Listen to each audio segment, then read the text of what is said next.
Muy buenas tardes a todos.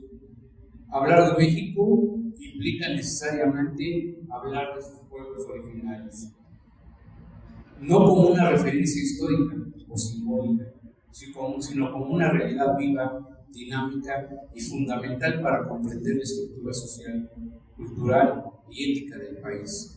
Los pueblos originarios y tribales no representan el pasado de la nación, sino una continuidad histórica que sigue configurando su presente y proyectando su futuro.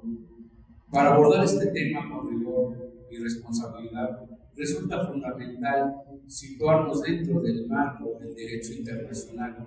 Este enfoque permite trascender interpretaciones coyunturales y establecer una base sólida de legitimidad. En este sentido, los derechos de los pueblos originarios y tribales no deben de entenderse como concesiones otorgadas por estructuras estatales, sino como derechos inherentes reconocidos por instrumentos jurídicos internacionales. Entre estos instrumentos destacan el Convenio de 169 de la ONU y de la Declaración de Naciones Unidas sobre los Derechos de los Pueblos, sobre los derechos de los pueblos indígenas. Ambos establecen principios fundamentales como el derecho a la libre determinación, la autonomía, la preservación de la identidad cultural y la participación efectiva en las decisiones que afectan a los pueblos en sus territorios. Estos marcos no solo definen estándares jurídicos, sino que también plantean una plataforma de la manera de entender a los pueblos originarios y tribales, ya no como sectores subordinados, sino como sujetos colectivos de derecho. Esta distinción es central reconocer a los pueblos originarios y tribales como sujetos de derecho e implica reconocer su capacidad de decisión, su legitimidad histórica y su papel activo en la construcción de su propio destino. Implica también abandonar narrativas que los reducen a condiciones de vulnerabilidad y avanzar hacia un enfoque basado en dignidad, autonomía y corresponsabilidad. En este contexto, emerge con fuerza el concepto de custodia cultural. Los pueblos originales y tribales son portadores y protectores de un patrimonio que no solo pertenece a una nación, sino que forma parte del acervo cultural de la humanidad. Este patrimonio incluye lenguas, sistemas de conocimiento, prácticas agrícolas, formas de organización comunitaria, cosmovisiones y relaciones con la naturaleza, que han demostrado una notable capacidad de sostenibilidad a lo largo del tiempo. Hablar de custodia no es hablar de conservación por pasiva. No se trata de preservar culturas como piezas inmóviles, sino de garantizar las condiciones que éstas continúan vivas, evolucionando y adaptándose en este sentido a la custodia cultural que implica la continuidad, transición intergeneracional y capacidad de decisión sobre los elementos que conforman la identidad de cada uno de los pueblos. Aquí es donde la soberanía adquiere un significado específico y profundamente relevante. Desde el derecho internacional, la sustancia de los pueblos originarios y tribales no deben de interpretarse como una ruptura con el orden estatal, sino como una expresión legítima de la libre determinación en el derecho de los pueblos y decidir sobre su presente para garantizar su continuidad en el futuro. Esta soberanía se mantiene en múltiples dimensiones, en la capacidad de definir formas de gobierno interno, en la gestión de territorios y recursos, en la preservación de sistemas normativos propios y en la continuidad de prácticas culturales. No es un concepto abstracto, sino una condición concreta para la supervivencia cultural. Sin embargo, la soberanía se ejerce en aislamiento. Su fortalecimiento está estrechamente vinculado a la capacidad de articulación entre pueblos. Y aquí surge uno de los elementos más relevantes de este análisis, que es la unificación. Porque desde la diversidad y la pluriculturalidad, todos somos uno. Unificar no significa homogeneizar, no implica borrar identidades ni de imponer una visión única. Por el contrario, implica reconocer que la diversidad es la base de cualquier forma de unidad auténtica. La unificación de los pueblos originarios y tribales deben de entenderse como un proceso de articulación respetuosa, donde cada comunidad mantiene la individualidad mientras construye vínculos con otras. En esta articulación se basa en el reconocimiento mutuo, en la inclusión real y en el respeto profundo a las diferencias. Es una forma de construir unidad sin anular la pluralidad, la unidad que no uniforma, sino que fortalece. En un territorio amplio y diverso, donde convergen múltiples pueblos con historias, lenguas y con cosmovisiones distintas, la posibilidad de construir redes de colaboración adquiere una relevancia estratégica. Estas redes permiten compartir experiencias, fortalecer capacidades y generar mecanismos de apoyo mutuo sin necesidad de centralizar o imponer estructuras reguladas. Desde el marco del derecho internacional, esta forma de articulación encuentra respaldo en el conocimiento del carácter colectivo de los derechos indígenas, tanto del Convenio 169 como de la Declaración de las Naciones Unidas. Lo subrayan la importancia de respetar las instituciones, culturas y tradiciones propias de cada pueblo. Implica que cualquier proceso de unificación debe constituirse desde las comunidades, respetando sus tiempos, sus formas y sus decisiones. La unificación en este sentido no es solo una estrategia organizativa, sino también un principio ético. Parte de la idea de que la dignidad de un pueblo no está en conflicto con el otro o con el fortalecimiento colectivo. Puede lograrse sin sacrificar la individualidad de cada uno de ellos.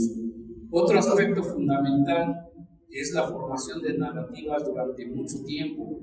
Los pueblos originales y tribales han sido descritos desde una lógica de carencia, como sectores vulnerables o rezagados. Este enfoque, además delimitado, puede reforzar las relaciones de dependencia y deslegitimar su capacidad de agencia.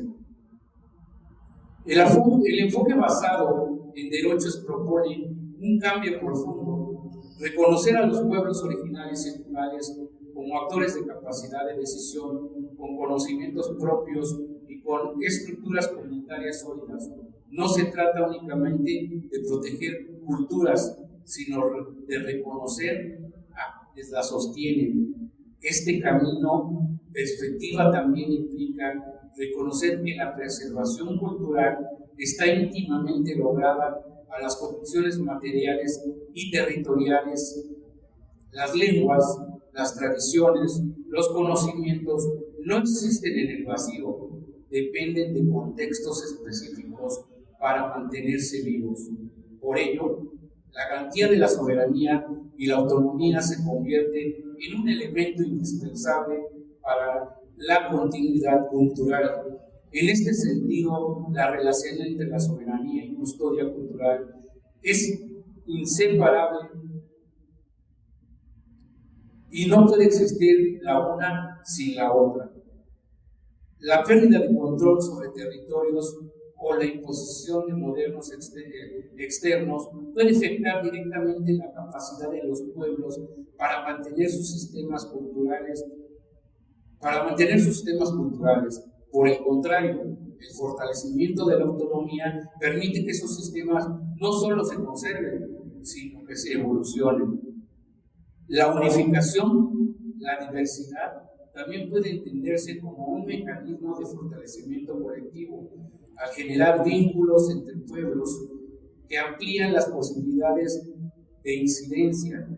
Se comparten estrategias y se construyen formas de acompañamiento que fortalecen tanto las comunidades como a sus liderazgos. Este proceso, sin embargo, requiere tiempo, diálogo y respeto. No puede imponerse ni acelerarse artificialmente. Debe surgir desde las propias comunidades, desde las necesidades y aspiraciones a desarrollarse de manera orgánica. En síntesis, el análisis desde el derecho internacional permite que los pueblos originarios y tribales son sujetos colectivos de derecho, custodio de un patrimonio cultural de alcance global y actores fundamentales en la construcción de formas de organización basadas en el respeto a la diversidad. La soberanía entendida como libre determinación y la unificación entendida como una articulación respetuosa no son conceptos opuestos, sino complementarios a ambos.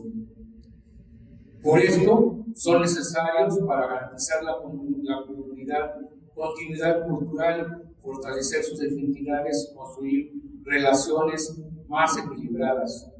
Reconocer y respetar la individualidad de los pueblos originarios y tribales no es únicamente una cuestión de justicia, es una condición indispensable para preservar la riqueza cultural que no solo define a una nación, sino que aporta de manera significativa al patrimonio de toda la humanidad.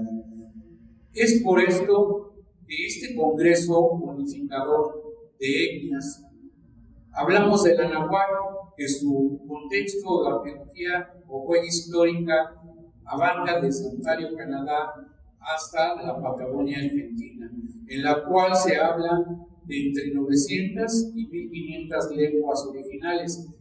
Bajo este contexto hablamos de la náhuatl solo como la actual llamada República Mexicana o los Estados Unidos mexicanos, en la cual tenemos integrados como 68 lenguas originarias de 68 países que están avaladas y certificadas no solo en México, sino ante la UNESCO y la ONU. Es por esto que la unificación de las 5 naciones y los 68 pueblos originarios es necesaria y contundente para poder llevar a esta nación, a este gran país rico en minerales, agua y todas las riquezas naturales que tenemos en el país. Decía el director de Turismo Mundial que México era un mundo aparte por toda la riqueza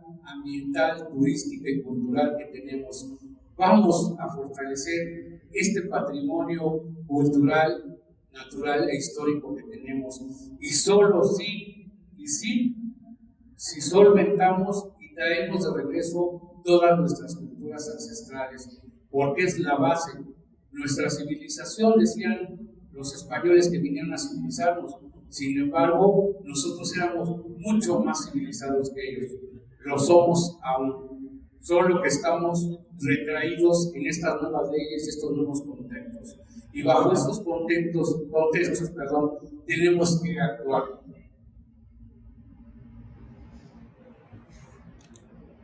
¿Cómo tenemos que actuar? Pues magnificándolos.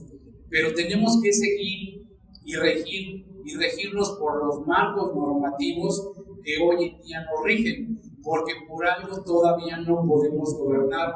Queremos seguir todas nuestras tradiciones y seguir nuestros marcos jurídicos ancestrales.